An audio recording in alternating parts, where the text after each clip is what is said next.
Hello नमस्कार दोस्तों, मैं सब इंस्पेक्टर माधव कुमार आज आपके सामने राजस्थान पुलिस द्वारा आयोजित भर्ती परीक्षा में महिला एवं बाल अपराध से संबंधित जो कानूनी प्रावधान है, अधिनियम है, वह अधिनियमों के साथ साथ क्या क्या कानून है उनके बारे में हम यहाँ सहज व सरल भाषा में, जिससे एक आम विद्यार्थी जो विद्यार्थी कानून के बारे में अभी बहुत नौसिखिया टाइप का होता है, उस विद्यार्थी तक ये कानून किस प्रकार से डिलीवर हो, किस प्रकार से पहुंचे, उसे उदाहरणों सहित उदाहरणों के साथ में हम आपके साथ साझा करेंगे। और आप देखेंगे इस महिला एवं बाल अपराध का जो टॉपिक इस सिलेबस में जोड़ा गया है, इस पाठ्यक्रम में जो जोड़ा गया है, उसके दो उद्देश्य मुख्य तौर से आप देख सकते हो। पहला, इससे अध्ययन करने से आप विभाग द्वारा आयोजित जो भर्ती परीक्षा है उसमें अच्छे और अधिकतम अंक ला करके आप अपना चयन करवाएंगे। साथ ही साथ इससे भविष्य में जैसे लड़कियां हैं तो भविष्य में लड़कियों के प्रति होने वाले अपराधों से लड़कियां जागरूक होंगी। उन्हें ये पता होगा कि अगर कोई व्यक्ति उनके साथ से इस प्रकार का कार्य करता है तो ये अपराध है, या अपने आप को सुरक्षित महसूस करवाने के लिए, अपने आप को सशक्त बनाने के लिए ये बहुत जरूरी है। साथ ही लड़कों के लिए, जो लड़के इस प्रकार का अपराध किसी के बहकावे में आकर के या किसी को बहका करके करते हैं या करवाते हैं, यानी प्रोवोक करके करवाते हैं, वो सब भी अधिनियमों में आप जब पढ़ोगे तब आप पता चलेगा कि किसी को बहका करके करवाना या किसी के बहकावे में आकर के करना भी अपराध है। तो ये बहुत महत्वपूर्ण टॉपिक है, न केवल परीक्षा की दृष्टि से बल्कि भविष्य के लिए आप एक सुरक्षित और सभ्य समाज के आप एक सदस्य बनने के लिए भी ये बहुत जरूरी है। तो अब हम जो सिलेबस में दिया गया है उसके ऊपर चर्चा करते हैं। सिलेबस में हम लोग पढ़ेंगे अधिनियमवार। सबसे पहले हम अधिनियमों का अध्ययन करेंगे, प्रत्येक अधिनियम के बारे में हम एक वीडियो बनाएंगे। फिर उसके बाद में अधिनियम से संबंधित प्रश्न होंगे, क्वेश्चंस जितने भी बनेंगे उन्हें हम क्वेश्चन फॉर्मेशन में भी इनका चर्चा करेंगे एग्जाम से पहले। अब देखते हैं सबसे पहले महिला एवं बाल अपराध से संबंधित कानूनी प्रावधान, और कानूनी प्रावधान के साथ साथ कानूनी प्रावधान नियमों की जानकारी में उनमें पुलिस की भूमिका, किस प्रकार से पुलिस अपनी भूमिका निभाती है, इन चीजों को हम लोग इसमें देखेंगे। अब सबसे पहले लेते हैं हम अधिनियम। दहेज निषेध अधिनियम बना कब? ये 1961 में, और इसमें संशोधन किया गया 1986 में। अब ये अधिनियम बना कैसे, बनने की प्रक्रिया क्या थी इस अधिनियम की? तो भारत का पहला ऐसा अधिनियम है जिसमें संयुक्त बैठक बुलाई गई। संयुक्त बैठक क्या होती है? ऐसी बैठक जिसमें लोकसभा व राज्यसभा दोनों एक जगह मिलकर के साधारण बहुमत से अधिनियम बनाए, वो संयुक्त बैठक थी। अनुच्छेद 108 के तहत इसे राष्ट्रपति आहूत करता है, राष्ट्रपति बुलाता है इसे। जब दोनों सदनों के मध्य अगर गतिरोध उत्पन्न होता है तो इसे राष्ट्रपति बुलाएगा, और राष्ट्रपति बुलाएगा, इसकी अध्यक्षता लोकसभा अध्यक्ष करता है। संयुक्त बैठक की अध्यक्षता कौन करता है? लोकसभा अध्यक्ष। अब तक कुल कितनी संयुक्त बैठकें हो चुकी है? संयुक्त बैठकों से अधिनियम बने वो 3 बने। पहला अधिनियम था दहेज निषेध अधिनियम, दूसरा जो अधिनियम था वो था बैंकिंग अधिनियम 1978 का, और तीसरा अधिनियम था वो था आतंकवाद निवारण संबंधी अधिनियम 2002 का। तो अब तक भारत में केवल 3 अधिनियम संयुक्त बैठक से बने। उनमें से पहला अधिनियम दहेज निषेध अधिनियम था, और यह अधिनियम इस प्रक्रिया से बना। इस अधिनियम में कुल अधिनियम के बारे में अगर देखें, दहेज निषेध अधिनियम यानी दहेज की रोकथाम करने वाला अधिनियम है। दहेज लेने व देने को अपराध साबित करने वाला अधिनियम है। दहेज में किसी पक्ष से या परोक्ष से प्रत्यक्ष रूप से मांग की जाती है, उसे अपराध घोषित करना, दहेज के लिए किसी को उकसाने के लिए, अभिप्रेरित करने के लिए, इन सभी को इस अधिनियम में अपराध माना गया, तथा इसे जागरूक आम जनता को जागरूक करने के लिए भी इसमें प्रोविजन किए गए हैं। अब दहेज अधिनियम में कुल धाराएं 10 हैं। उन धाराओं में से हम परीक्षा की दृष्टि से तथा आम जीवन में काम आने वाली महत्वपूर्ण उन धाराओं के बारे में अध्ययन करेंगे जो बहुत ही महत्वपूर्ण है। अब अधिनियम की धारा 1 में लिखा गया है कि अधिनियम का विस्तार संपूर्ण भारत में होगा। संपूर्ण भारत में 31 अक्टूबर 2019 के बाद से संपूर्ण भारत में हुआ है।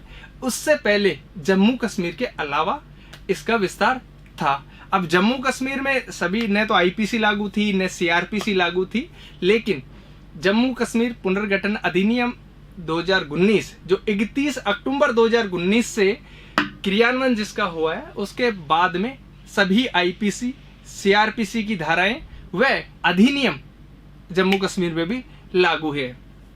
तो वर्तमान में इसका विस्तार धारा 1 के अनुसार संपूर्ण भारत में है। वहीं साथ में अगर देखें तो धारा 2 में दहेज की परिभाषा धारा 2 में बताया गया। अब दहेज क्या होगा, कैसे होगा, कौन ले सकता है, इसके बारे में हम देखेंगे। दहेज की परिभाषा में दहेज प्रत्यक्ष व अप्रत्यक्ष भी शामिल है। एक पक्ष के द्वारा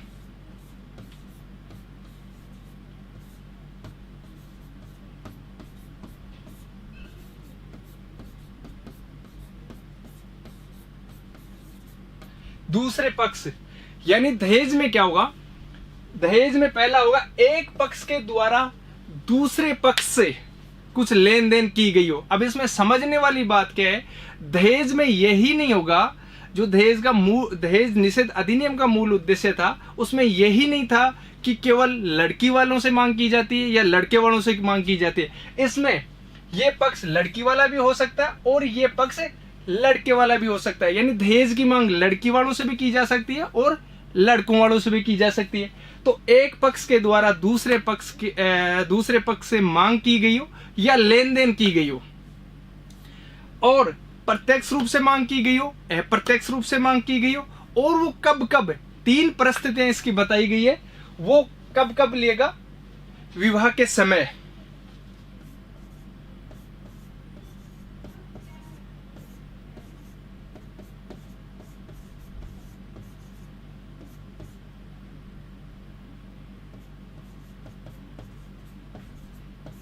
और पश्चात,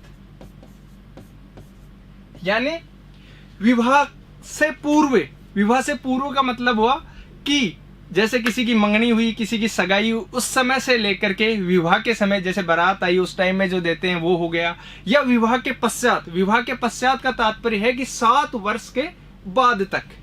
कब तक? 7 वर्ष के बाद तक, मंगनी से लेकर के विवाह के 7 वर्ष के बाद तक अगर किसी की मांग की जाती है महिला से या पुरुष से दहेज के रिगार्डिंग, तो वो क्या होगा, इस अधिनियम में दहेज माना जाएगा। अब है दहेज की धारा 3। दूसरी कौन सी धारा है? दहेज की धारा 3 में क्या है? दहेज का लेना व दहेज का देना। लिया या दिया या किसी को उकसाया, प्रोवोक किया, अबेटमेंट किया, उसके लिए उकसाया कि तू दहेज ले ले, या किसी को देने वाले को कहा कि तू दहेज इतना दे दे। तो इस प्रकार का अगर कोई कार्य करते हैं तो वह अधिनियम की धारा 3 के अनुसार न्यूनतम 5 वर्ष की सजा होगी। कितनी होगी? न्यूनतम 5 वर्ष की सजा होगी। यानी कि अगर किसी ने लिया है या दिया है या किसी को बीच से उकसाया है, उकसा करके भी किसी ने कहा है, बिचौलिए जो लोग होते हैं उन्होंने अगर उकसाया भी है कि आप दहेज ले लो या दहेज दे दो, तो उससे संबंधित क्या होगा? धारा 3 में 5 वर्ष का अपराध है। अब है दहेज की धारा 4। दहेज की धारा 4 में क्या है कि दहेज का मांगना भी अपराध है। यानी किसी ने मांग की है, डिमांड रखी है अपनी, विवाह से पूर्व, विवाह के बाद, विवाह के समय अगर किसी ने मांग की है तो उसके लिए न्यूनतम कारावास होगा, वो होगा 2 वर्ष का। अब मांग कैसे की जा सकती है? विवाह दहेज से संबंधित मांग 2 प्रकार से मानो।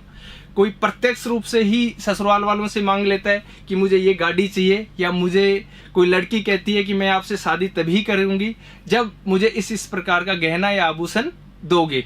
ये हो गया। लड़की के घर वाले बोलते हैं कि मुझे इस प्रकार के आभूषण चाहिए या हमारी लड़की को चाहिए, तो वो हो गया विवाह से पूर्व, विवाह के समय। और अप्रत्यक्ष रूप से कैसे मांग होगी? अप्रत्यक्ष रूप से हो गई, जैसे किसी बिचौलिए के द्वारा, यानी बड़ालिया जो लोग होते हैं ना, बिचौलिए जिसे राजस्थानी भाषा में बड़ालिया भी बोलते हैं, उनके द्वारा अगर वो मांग की जाती है या उन्हें उनसे आपस में एक पक्ष के द्वारा दूसरे पक्ष से मांग की जाती है, तो वो अधिनियम की धारा 4 कितने में, धारा 4 में क्या होगा, अपराध होगा। और वो अपराध न्यूनतम, जिसकी सजा का प्रावधान है न्यूनतम 6 माह का कारावास है, तम होगा, तथा साथ ही साथ जुर्माना भी होगा उसमें। तो ये हो गया अधिनियम की धारा 4। अब हम देखेंगे अधिनियम की धारा 4A जो महत्वपूर्ण है। वो अधिनियम की धारा 4A की विज्ञापन के द्वारा अगर कोई दहेज की मांग करता है या दहेज देने का वादा करता है, दहेज की मांग या वादा करता है, जैसे मान लो कि किसी व्यक्ति ने दहेज लेने की या दहेज देने के लिए कि मैं अपंग व्यक्ति या कोई अपंग व्यक्ति सोशल मीडिया, प्रिंट मीडिया, यानी अखबार हुआ, सोशल मीडिया के माध्यम से या किसी अन्य माध्यम से किसी व्यक्ति के समक्ष दहेज लेने व दहेज देने संबंधी विज्ञापन देता है, तो उसके लिए अधिनियम की धारा 4A में न्यूनतम 6 माह का कारावास है, वह जुर्माना है। यानी दहेज का विज्ञापन देना क्या है, 6 माह की न्यूनतम सजा है। अगर किसी ने विज्ञापन भी दिया है तो, जैसे उदाहरण बताऊं मैं आपको, कोई विकलांग आदमी या विकलांग महिला का पिता बहुत धनवान होता है और वो ये कहता है कि मेरी अगर इस विकलांग बेटी से कोई शादी करेगा तो मैं उसे दहेज में ये गाड़ी दूंगा या इतने लाख रुपए दूंगा या मेरी संपत्ति का इतना हिस्सा दूंगा, तो वो सब इस अधिनियम में आएंगे। अब धारा 7 जो मुख्य धारा है उसमें आएगा कि इस अधिनियम की सुनवाई कौन करेगा। तो अधिनियम की सुनवाई करेगा प्रथम वर्ग का मजिस्ट्रेट। अपराधों पर संज्ञान कौन लेगा,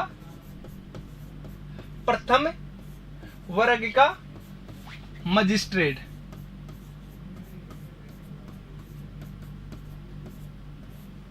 यह धारा 7 में वर्णन है। अब है धारा 8A। धारा 8A, इसमें क्या वर्णन है, सबूत का भार, बर्डन ऑफ प्रूफ किसके ऊपर होगा। वो बर्डन ऑफ प्रूफ किसके ऊपर होगा, वो होगा जिसके ऊपर आरोप लगे हैं।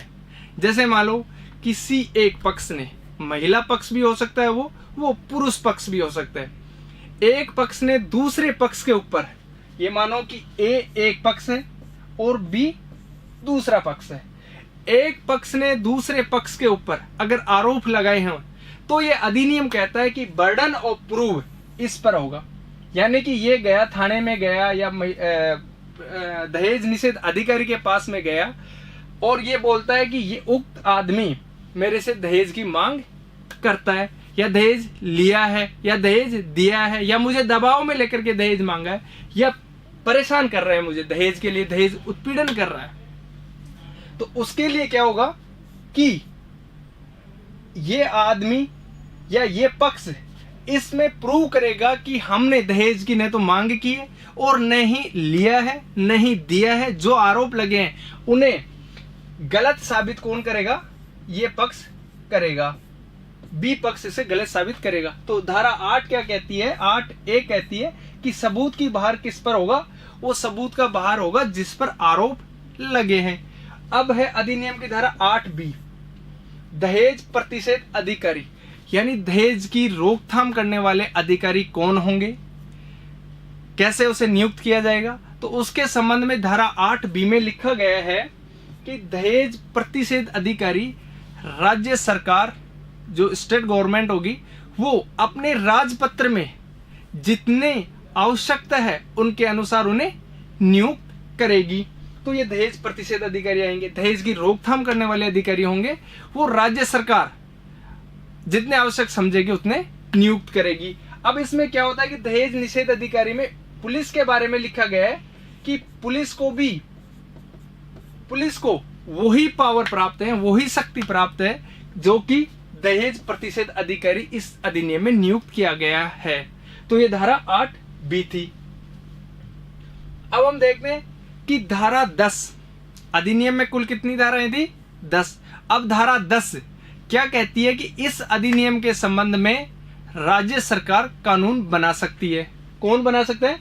राज्य सरकार भी इसमें नियम बनाने की शक्ति रखती है। अब राजस्थान राज्य सरकार ने दहेज निषेध नियमावली 2004 में बनाया, जिसमें जो सरकारी सेवक होते हैं, सरकारी मुलाजमान होते हैं या सरकारी गवर्नमेंट जॉब में जो होते हैं, वो न तो दहेज लेंगे, अगर विवाहित है तो न तो दहेज लेंगे, अगर अविवाहित है तो दहेज नहीं लेंगे, अगर विवाहित है तो अपने बच्चों की शादी में न तो लेंगे और न देंगे।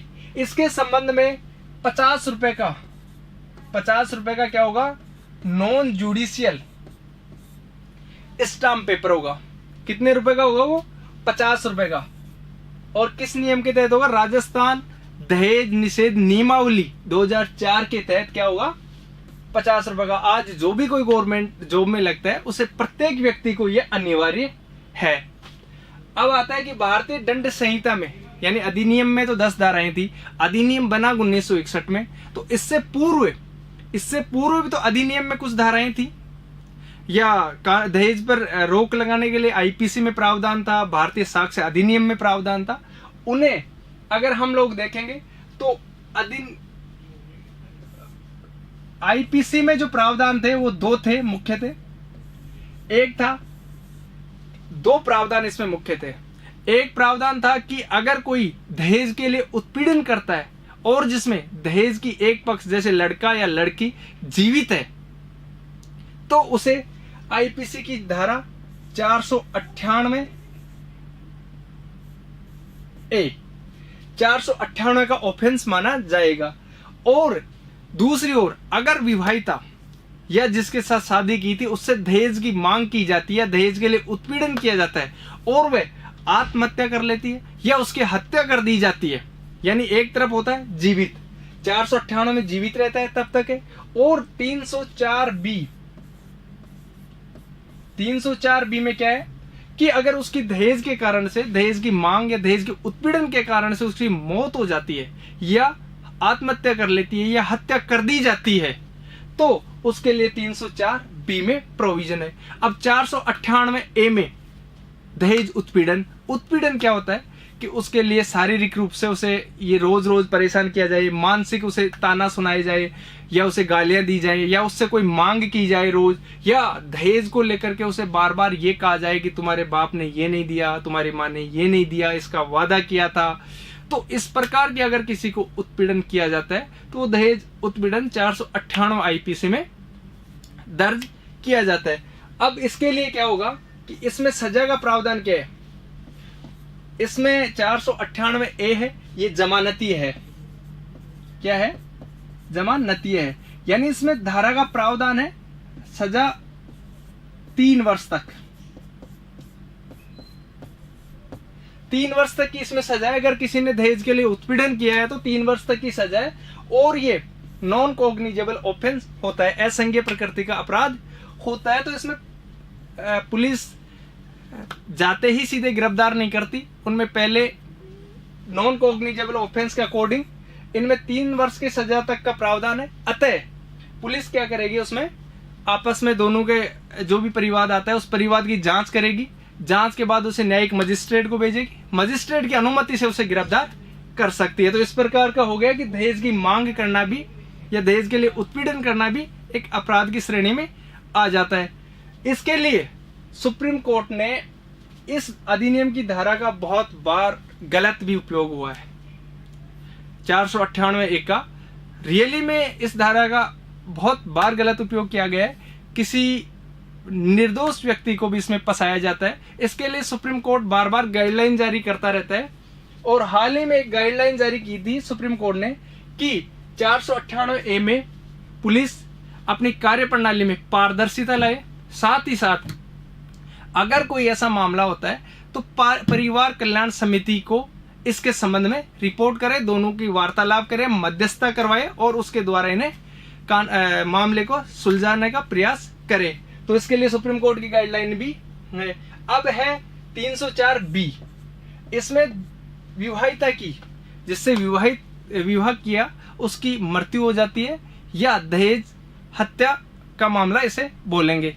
तो उसमें अगर उसने खुद ने आत्महत्या कर ली तो है 304B में 7 वर्ष, विवाह के 7 वर्ष के पश्चात तक ही लागू होगा, यानी विवाह हुआ और उसके 7 वर्ष के बाद तक, यानी 7 वर्ष के बाद में 304B नहीं लगती। वो 7 वर्ष की डेडलाइन इस अधिनियम में लिखी गई है। अब है 304B 7 वर्ष से अधिक की सजा होगी, यानी सजा कितनी होगी? 7 वर्ष से अधिक होगी इसमें। इसलिए इसमें अगर किसी की दहेज हत्या हो जाती है तो कोग्निजेबल ऑफेंस, संज्ञेय अपराध होगा। और संज्ञेय अपराध और असंज्ञेय अपराध मुख्यतः देखे जाते हैं सजा के आधार पर। 3 वर्ष से अधिक अगर किसी अधिनियम में सजा है या किसी धारा में सजा है तो वो संज्ञेय प्रवृत्ति का अपराध माना जाएगा। तो ये हो गया अधिनियम की धारा 304B। और इसमें गिरफ्तारी पुलिस को सूचना मिलते ही या किसी की हत्या होते ही या जिसके ऊपर आरोप लगे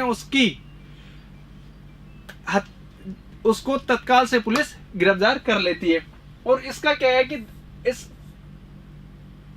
दहेज हत्या हुई है या दहेज हत्या नहीं हुई है, इसके लिए भारत साक्ष्य अधिनियम की धारा 113A मजिस्ट्रेट को, न्यायिक मजिस्ट्रेट को ये अधिकार देती है कि वो डिसाइड करेगा कि इस महिला से हत्या से पहले उत्पीड़न किया गया था या नहीं किया गया, दहेज की मांग की गई थी या नहीं की गई। उसके संबंध में भारत साक्ष्य अधिनियम की धारा 113B न्यायिक मजिस्ट्रेट, किस वर्ग के न्यायिक मजिस्ट्रेट को?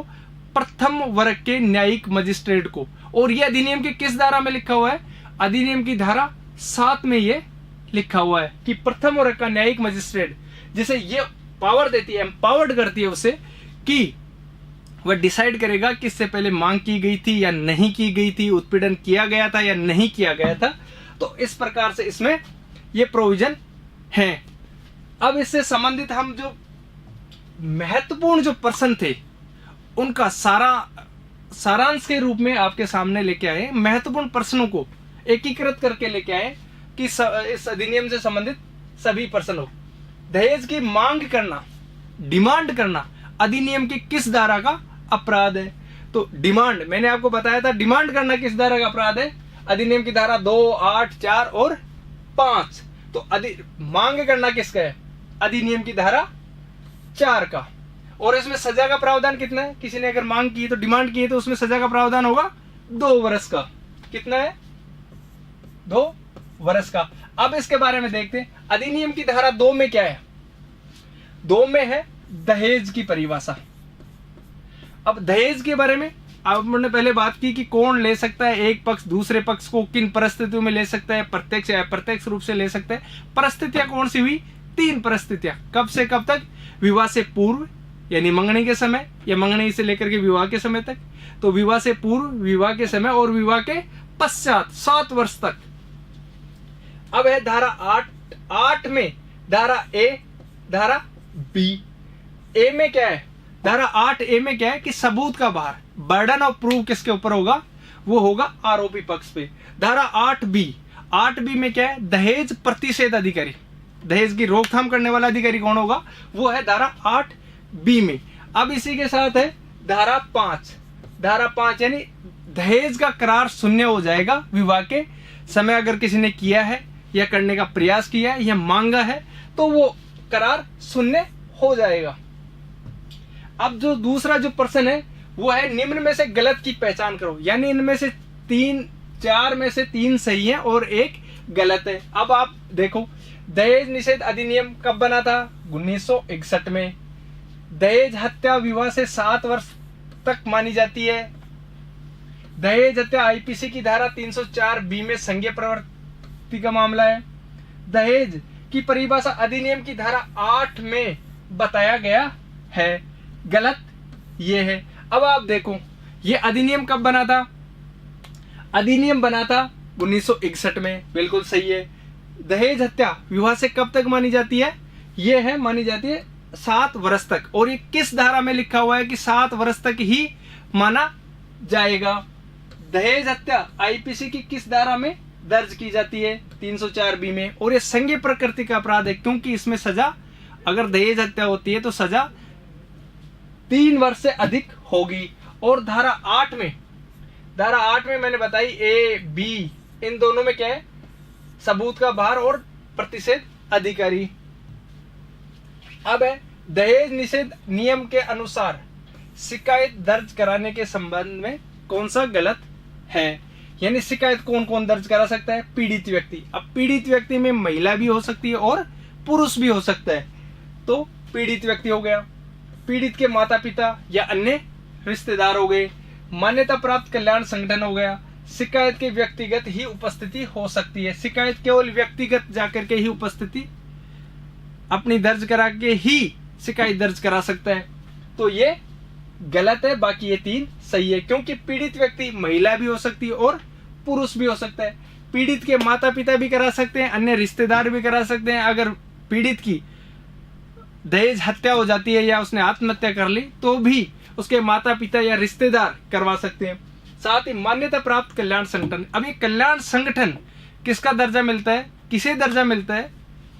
जो महिलाओं बालकों के संबंध में पिछले 3 वर्ष से जिसने सकारात्मक कार्य किए हों, उनके विकास के लिए कार्य किए हों, उन्हें महिला कल्याण संगठन के नाम से जाना जाएगा। और वो भी इस संबंध में अगर उन्हें किसी भी माध्यम से सूचना मिलती है तो वो भी केस दर्ज करा सकते हैं। Thank you. अब इसी के संबंध में हम अगले जो अधिनियम है उनके संबंध में एक सीरीज चला रहे हैं और वो बना रहे हैं, लगातार आपको बहुत जल्द ही वो प्रोवाइड कर दी जाएगी। Thank you.